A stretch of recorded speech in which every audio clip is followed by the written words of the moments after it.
Salut tout le monde, c'est Le Bon Sens. Aujourd'hui, comme vous le savez, on fait une émission spéciale chiffrage du programme. Et là, je suis en route vers le plateau. Et je vais essayer aujourd'hui de vous faire découvrir les coulisses de cette émission. Alors à tout de suite, dès que je suis arrivé là-bas, je vous retrouve.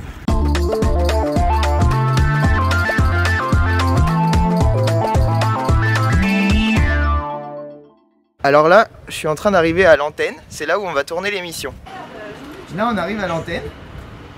Et ça, c'est Lise, qui travaille sur les réseaux sociaux. Salut. Et Mathias aussi. Salut. Et je vous fais découvrir l'intérieur des locaux.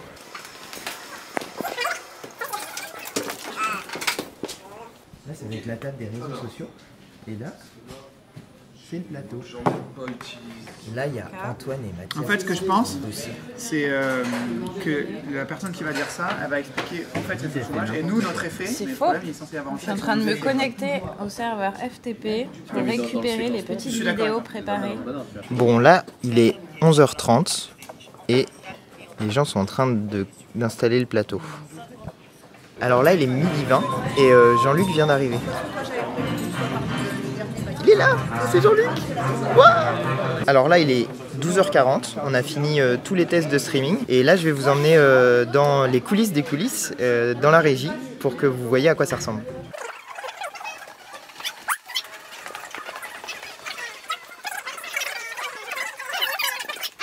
Et là, il y a Antoine.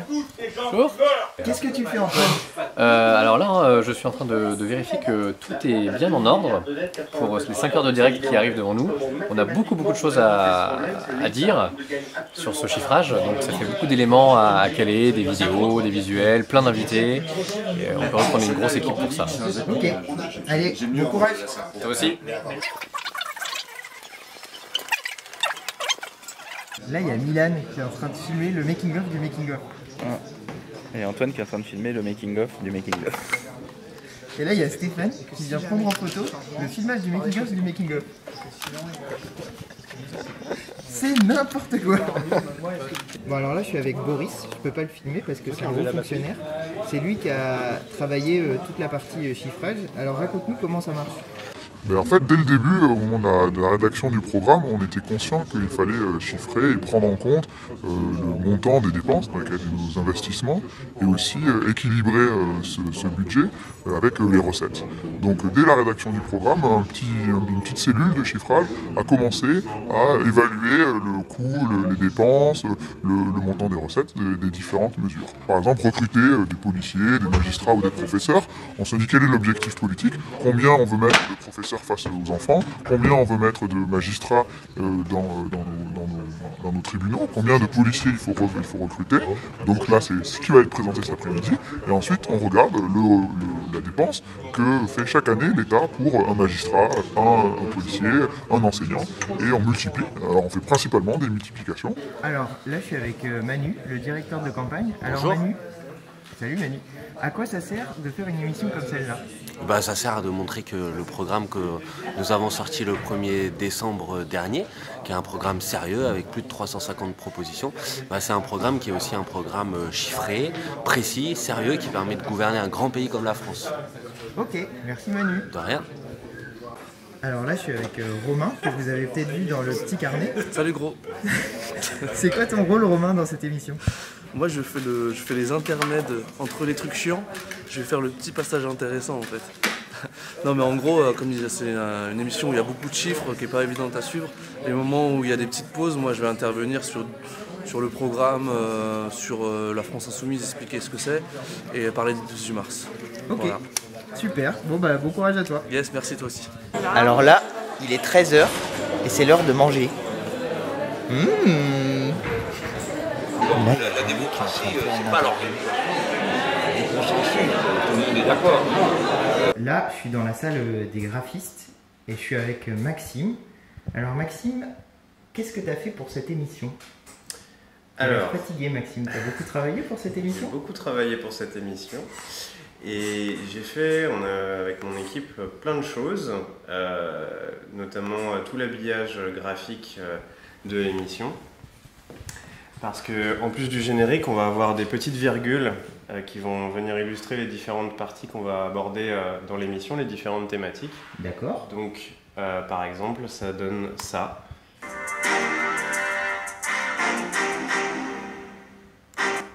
Ok. Donc c'est un travail qui nécessite d'être fait très en amont parce qu'il faut designer les logos, il faut définir une logique d'animation et ensuite les appliquer sur toutes les virgules dont on va avoir besoin pendant l'émission.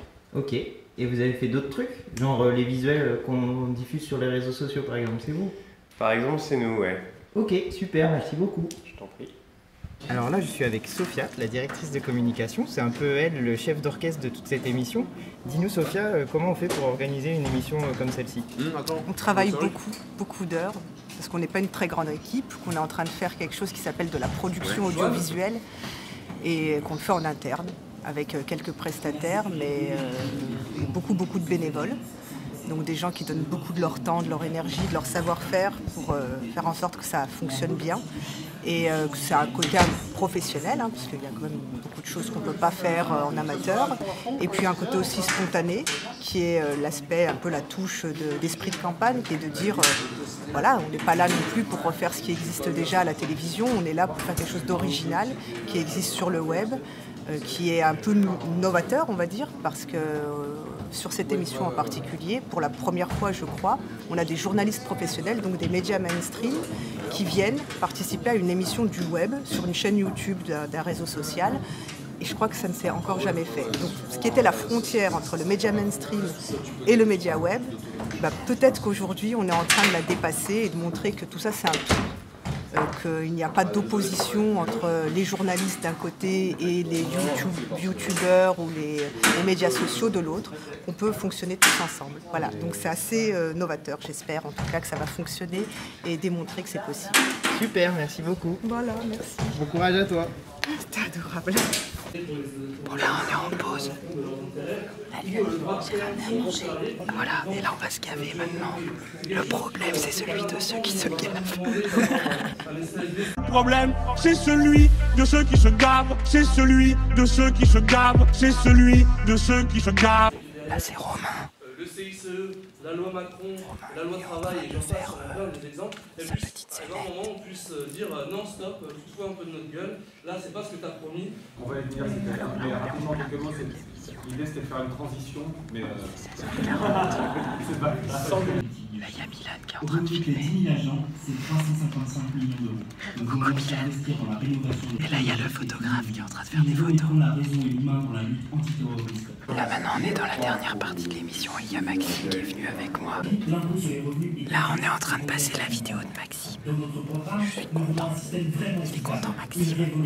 On va te la faire voir. L'objectif est de mieux partager les richesses. 7%, c'est le taux unique. Tu vois rien, mais je vais te la faire voir autrement. C'est la moitié des dividendes exonérés d'impôts. C'est la déclaration de Cécile. C'est la tuer. 38 milliards, c'est la somme qui échappe à l'impôt à cause des niches antisociales et anti-écologiques. Nous les supprimons. Bon là on est avec Alexis, on vient de finir l'émission. Qu'est-ce que t'en as pensé, Alexis?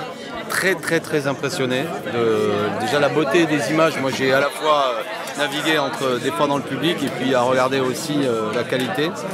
C'était assez une belle réalisation et puis il y avait du fond quoi, incroyable. Moi je crois que j'ai vu sur les réseaux sociaux, je crois que tout le monde au moins nous reconnaît cette volonté de prendre ce débat au sérieux. Oui, clairement. Et franchement personne parmi les autres candidats n'a fait de même. Donc moi je suis très fier, il y a une équipe extrêmement importante qui s'est mobilisée là-dessus. Voir les gens. Voilà. Regardez tout le monde qui travaille là. C'est ça aussi qu'il y a de fabuleux, c'est de se dire aussi que Mélenchon c'est pas un homme seul. Au contraire, c'est le candidat d'un programme, d'une équipe, et c'est aussi ça qu'il y avait à voir, j'espère, pour ceux qui ne connaissaient pas, tout cet entourage avec des gens comme toi, avec beaucoup d'autres. Donc très fier du boulot. Super, merci Alexis. Bon Charlotte, tu viens de faire 5 heures de direct, là, c'était comment à faire? Raconte-nous ça. Comment c'était à faire? C'était sportif, on va dire. Où est-ce qu'elle est la caméra? Attends, elle là. est ici. Et je regarde là. Donc c'était. T'es la seule à avoir posé des questions, tous les autres regardent à côté. T'as vu, je suis devenue une pro. Alors je veux bien dire à tous les internautes que ce n'est pas mon métier. Et que par conséquent c'est fatigant, éprouvant, mais extrêmement stimulant parce que c'est une vraie occasion tu vois, de dire exactement ce qu'on fait, d'expliquer, de prendre le temps. Et bon, c'est pas seulement parce que on est le premier à faire ça, c'est une fierté parce que ça correspond exactement à ce qu'on veut faire, c'est-à-dire expliquer aux gens les mettre, pardon, pas leur expliquer, les mettre en position de comprendre leur propre choix. Ouais. Voilà. Et de savoir à quoi s'en tenir s'ils nous choisissent ou à quoi s'en tenir s'ils ne nous choisissent pas. Je trouve que c'est extrêmement important, c'est responsabilisant et c'est normal dans une démocratie. Ouais, et pour toi c'était comment physiquement, j'imagine? Ah, physiquement, assez... mais ça fait mal au dos parce qu'on est tout le temps debout, puis en plus il fait pas très chaud, donc on a un peu froid. Donc voilà, physiquement c'est un vrai. C'est dur, hein? Ouais. Puis j'ai pas dit aussi, mais c'est un sacré stress, donc tu vois, c'est. Bon bah bravo à toi. Bah, merci. Et puis bah à la prochaine du coup. Bah à la prochaine. Ouais. Salut Antoine. Salut. Oh, il y a Jean-Luc Mélenchon. Qu'est-ce que tu fais là? Je suis en train de faire une vidéo pour ma chaîne. Des coulisses. Ta chaîne à toi? Ma chaîne à moi, des coulisses. Tu me dis un mot sur l'émission? Oui, qu'est-ce que t'en as l'émission a pensé? été très intéressante. Antoine, bon, on l'a regardé, donc pendant qu'il faisait ça, il faisait rien d'autre. Non, c'est pas ça qu'il faut dire. Bon, alors on recommence. Non, vas-y, Antoine je vais le était laisser, très hein. bien. Merci pour sa collaboration et la vôtre. Alors là, l'émission est finie. Et comme à chaque fois, Jean-Luc va discuter avec les personnes. Oui, mais là, c'est 5 heures. Ça, c'est. Demande comment ça se passe. Et ça, c'est le coup du rêve. On est en train de caméras. On fait le point, quoi. Alors là, je suis avec Lim Wang Nok, notre économiste en chef. Et quand on a fait le live sur YouTube, vous étiez très nombreux à dire des choses très positives sur Lim. Alors pour toi, Lim, c'était comment cette émission? Bah, c'était nécessaire, ça nous a permis de remettre les points sur les i par rapport aux caricatures qu'on fait de nous dans la presse. Donc là, j'espère qu'on a réussi à montrer qu'on était bien plus sérieux que certains autres concurrents, quoi. Ok, voilà. Bah merci beaucoup. Bon alors là il est, merde ma montre est pétée mais il est genre 20h et quelques. Ouais c'est ça, 20h39. Il est 20h39 et Jean-Luc il a trop menti tout à l'heure parce que c'est complètement faux qu'on fait rien. Parce que ouais. Et là on vient de faire les articles. On est les derniers. Voilà. Encore sur place à travailler. On est tout seul pendant que tous les autres ils boivent des coups. Il y a juste Antoine qui continue à travailler, Antoine Mariotta il continue à travailler et les autres ils sont partis boire des coups. Et maintenant on vient juste de finir notre travail et on va faire pareil que les autres, on va aller boire des coups. Exactement. Voilà. Et d'ailleurs on va vous montrer comment c'est. Ah ouais. Attends, comment on fait? On fait dans l'autre sens. Ah, incroyable, les gens ils boivent des coups. On va pouvoir aller les embêter. Regardez, regardez, regardez. Attention. Ils boivent des coups. Trop bien. Bon Milan, toi t'as fait quoi pendant toute cette émission? J'ai lancé le Skype, ça m'a pris 10 secondes. Et ça marchait pas? Sur une émission de 5 heures et ça marchait pas. Mais ça c'est pas de ma faute. C'est faux, je t'ai vu tourner avec ta caméra. C'est pas de ma faute si ça marchait pas. Et j'ai aussi un peu tourné un peu des making of, tout ça, il m'a filmé même. Peut-être on me verra. Ah ouais c'est vrai, on te verra peut-être je pense dans le making of. Redis au revoir Milan, tu voulais dire au revoir. Au revoir. Et là, on est en train de faire une vidéo, Antoine et Antoine. Alors lui c'est Antoine. Et lui c'est Antoine. Voilà. Et on a fait quoi aujourd'hui Antoine? On a fait 5 heures de live. C'était bien. Hein. C'était pas mal. Et on est complètement crevés. Et maintenant on va aller boire des coups. J'ai l'impression que dans la vidéo, je n'arrête pas de dire on va aller boire des coups et qu'on va jamais boire des coups. Donc je pense qu'il est temps qu'on y aille. Je pense aussi que tes auditeurs vont penser que tu es un gros alcoolique. C'est pas très cool. C'est possible. L'abus d'alcool est dangereux pour la santé. À consommer avec modération. Attention. Bon alors Juliette, qu'est-ce que tu as fait pendant toute cette émission? Eh bien écoute, qu'est-ce que j'ai fait? J'ai amené les journalistes qui étaient quand même intéressés par notre histoire, quoi, qui sont venus un peu... journalistes intéressés par notre prendre histoire. des photos, des images, ils ont interrogé Alexis Corbière, Manuel Bompard, Charlotte Girard. Et puis surtout j'ai accueilli les journalistes de la fin. Journalistes de la fin. Et Edwige Chevrillon, Guylaine Ottenheimer, Sébastien Crépel et Marc Landré du Figaro qui sont venus nous cuisiner. D'accord, ok. Ah oui, les journalistes de la fin, ceux qui Ouais. étaient sur le plateau. Ouais, d'accord, parce ça. que je pensais qu'ils avaient faim. Ah non, mais ils avaient tous faim, ils sont tous en train de manger au buffet. Ah bah voilà, on les reconnaît les journalistes, hein, Voilà, on les connaît. Ça se goberge. Ça se goberge. Bon allez, salut Juliette. Salut. Bon là je suis avec Guillaume. Guillaume il vient d'animer 5 heures d'émission. Alors Guillaume, raconte-nous comment c'était. C'était incroyable parce que 5 heures c'est déjà une performance physique, il faut être debout, mais la performance elle est partagée vraiment avec toutes les équipes, c'est pas pour être modeste ou ce que tu veux. C'est-à-dire que nous on est en bout de chaîne, on est chargé de présenter avec Charlotte et de mettre en valeur tout ce qui a été fait la semaine de préparation et 2 semaines. Donc si les équipes techniques sont mauvaises, si derrière les community managers ils sont mauvais, si les invités ils sont mauvais, nous on est des brels. Nous on est en bout de chaîne et il se trouve que depuis tout le début de la chaîne, tout le monde a été bon et bah nous ça nous facilite la tâche pour présenter ces 5 heures. Ok, bon bah merci beaucoup. C'était super, moi j'ai bien aimé. Et je pense que les gens sur internet étaient très contents aussi. Tu étais content? Dis-le nous tout de suite. Dis-le. Bon là on a réuni toute l'équipe des réseaux sociaux. Alors là il y a Lise. Et salut. Là il y a Mathias. On était déjà au début de la vidéo normalement. Oui, c'est eux qui étaient là au début de la vidéo. Si j'ai bien réussi mon montage, normalement voilà, c'est bon. Là il y a Milan qui est là. Vous le voyez pas, il est voilà, il vient plomber. Il vient nous embêter pendant notre moment de gloire. Qu'est-ce qu'on dit? On vous souhaite une bonne vie. Ouais. Oui, on vous souhaite de re-regarder l'émission de 6 heures. Ah ouais, parce que je suis sûre qu'il y a plein de trucs que vous avez oubliés entre temps. Il faut la revoir. Déjà, faut commencer par là. Alors, on va la découper. Il va falloir revoir les bouts et les partager à chaque fois qu'on en découpera de nouveaux. Voilà, il va falloir partager les bouts. Ça va être votre tâche. Votre tâche. Et quoi d'autre? Et ben à bientôt. Ouais, mettez des pouces bleus. Abonnez-vous. Et vive le bon sens. Allez, salut. Salut.